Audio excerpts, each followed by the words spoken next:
like to begin by saying how sorry I am about what happened to Nancy Kerrigan. Number 10, Tyson bites ear. So we go back in, then all of a sudden, you bit this ear. And I wasn't the same one? Boxing fans expect a lot of things. They expect to see guys punch each other. They expect guys to get hurt, tired, maybe even a little bloody. But until 1997, they never expected to see one guy bite off a piece of the other guy's ear. That's exactly what happened, though, in the third round of the Evander Holyfield versus Mike Tyson fight on June 28th of that year. Bit his ear, I can see the bite mark. Okay. He bit his ear, he's out. Telling Mark 2-point deduction, the fight will go on. Tyson, frustrated with Holyfield's headbutting, chomped off a piece of his right ear and spit it out. Later in the round, he bit the left ear. And talk about the unexpected, this moment came 7 years after Tyson had shocked the world in 1990, getting himself knocked out by the 42-1 underdog, Buster Douglas. Oh, nice uppercut by Buster Douglas! Look at this! He's knocked Mike Tyson down! Number 9, the death of Kurt Cobain. Cobain, Love said, had grown weary of career pressures and was unhappy with Nirvana. As a founder of the band Nirvana, a father of the grunge music scene, and one of the most important and influential voices of his generation, Kurt Cobain said a lot with his music. And yet, his death via a self-inflicted gunshot wound to the head on April 5th, 1994, left us all speechless. You can think about him as one story of rock and roll, right? Yeah. Of the youth that burns out way too early. We've had too many like that. Since his passing, though, it seems like everyone has had something to say about Cobain and various conspiracy theories regarding his passing. But for that one moment, there were really no words for the shock that came with the news that the world had lost an icon. We also can't forget the shocking death of another music icon 2 years later, when Tupac Shakur was gunned down in Las Vegas. So if there is an accomplice that helped commit this murder, they still are looking for that person. Number 8, the death of Princess Diana. Diana, Princess of Wales, has in fact been killed in that car accident in Paris. There have been many shocking deaths throughout history, but few deaths shocked the entire world more than that of Princess Diana on August 31st, 1997. Diana was beloved around the globe, and the report of the Paris car crash that put her in the hospital was breaking news that evening, and pretty much all everyone was talking about for days to follow. The world is in shock. Diana, Princess of Wales, is dead, and Britain is in mourning. The outpouring of sadness around the world cannot truly be understood if you weren't around at that time. But the fact that 2.5 billion people watched her funeral live on television on September 6th indicates the impact of her passing. Each time I drive through this tunnel, each time I come and I walk here, it's still quite vivid, and the memory, the image are printed in my memory. Number 7, Ayrton Senna's crash. There's only one word that describes the Ayrton style, and that is fast. 3 years before the car crash that took the life of Princess Diana, another car crash left people speechless, especially fans of Formula One racing. On May 1st, 1994, Ayrton Senna was leading the San Marino Grand Prix when, on lap 7, his car ran off the track and hit a concrete barrier at 131 miles per hour. Even at racing speed, Tamburello is not a corner that you would make a mistake on. Something on the car would have to go wrong. Senna died on the scene. The day before, another driver, Roland Ratzenberger, had crashed and died during the qualifying run. And while those accidents were shocking and tragic, Senna's death did lead Formula One to create a series of new safety protocols to better protect their drivers. Maybe the power steering failed. Maybe it was the tire temperatures that made the car skate straight off the road. It will always be a mystery. Number 6, O.J. Simpson is found not guilty. We, the jury, in the above entitled action, find the defendant Orenthal James Simpson not guilty of the crime of murder. There are few moments in history that are so big that everyone remembers where they were when it happened.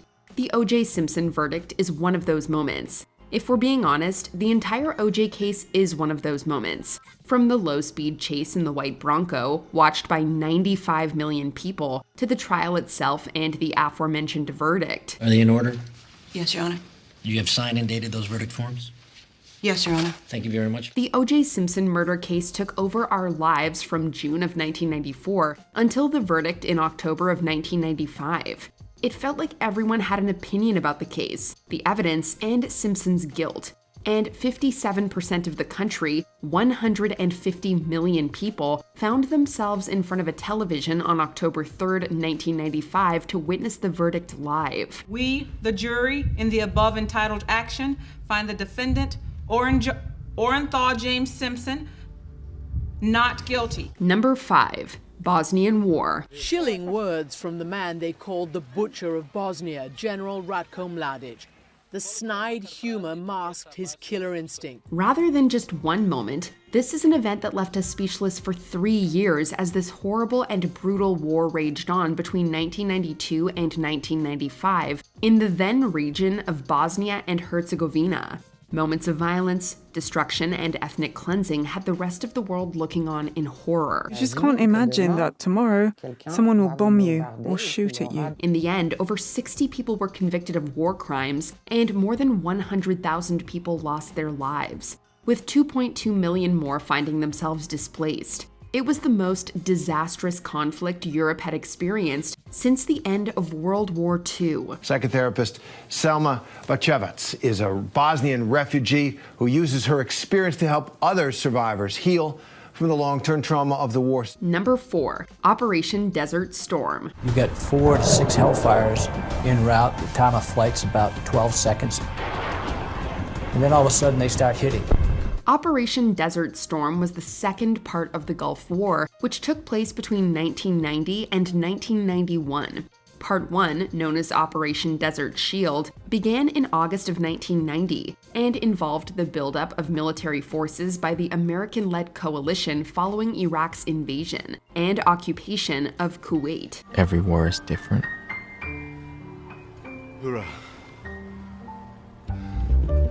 Every war is the same. Phase 2, Operation Desert Storm, was the use of all that military might, starting with massive aerial bombings on January 17, 1991. Bombing that we all watched live, every day on the news. On February 24th, the ground war began, and 100 hours later, the war was over and Kuwait was liberated. And all the jarheads, killing and dying, they will always be me. Number 3, Waco Siege. The raid was unsuccessful. And then all hell broke loose. Just bullets flying into the building, going through the wall. On February 28, 1993, the ATF had planned on raiding the ranch in Waco, Texas that was home to the Branch Davidians' religious cult. They suspected the Davidians of stockpiling illegal weapons and planned a surprise raid to serve their search warrants. If we come out of that compound with a bunch of innocent kids and loaded guns, it might remind Congress why they need us. Well, through a series of events, the group was warned in advance and were armed and ready when the ATF showed up. What followed was a 51-day siege that ended on April 19th when the Davidians set the compound on fire in response to the FBI throwing in tear gas. In the end, the loss of life included 4 federal agents and 82 Branch Davidians. For me, the culprit of Waco, even after 30 years of looking at this, is clearly David Koresh. Number 2, Rodney King beating, LA riots. 30 years ago today, Rodney King was beaten by LAPD officers. That attack captured on video for all to see. With the advent of smartphones, footage of black men being the victims of police brutality has become all too common. But it's been going on for a lot longer than that, and the 1990s was no exception. When video footage of Rodney King being beaten by 4 police officers hit the news, it hit us all right in the guts. LAPD gonna have a real good time on that level 3 prison yard, you know what I'm saying? To see him lying on the ground as the officers kicked, stomped, clubbed, and stunned him was, and still is, so hard to watch. But as speechless as that left us all, when the officers were acquitted by a jury, many black residents of Los Angeles couldn't keep quiet any longer. And for 6 days, LA was on fire, literally and metaphorically. We're looking at you and the in South Central, Linda, where you are Are the television cameras making these people do some of these things they wouldn't otherwise be doing? Number 1. Oklahoma City attack. On April 19, 1993, the 51-day Waco siege ended. On April 19, 1995, a truck bomb blew up the Alfred P. Murrah Federal Building in Oklahoma City. That date wasn't a coincidence. Timothy McVeigh picked it because his attack was set in motion by the siege at Waco and what he saw as the government's growing control and regulations on private citizens. Why someone would do something of this magnitude, it's unreal. Especially when it came to guns. The bombing was, and still is, the deadliest act of domestic terrorism the United States has ever seen. And those who saw it, whether in person or on television, were no doubt left speechless in sadness. It was the worst terrorist act in American history, and Timothy McVeigh could now be sentenced to death. Which of these moments left you the most speechless? Let us know your thoughts on this list in the comments below. They're cowardly. They're unspeakably shameless.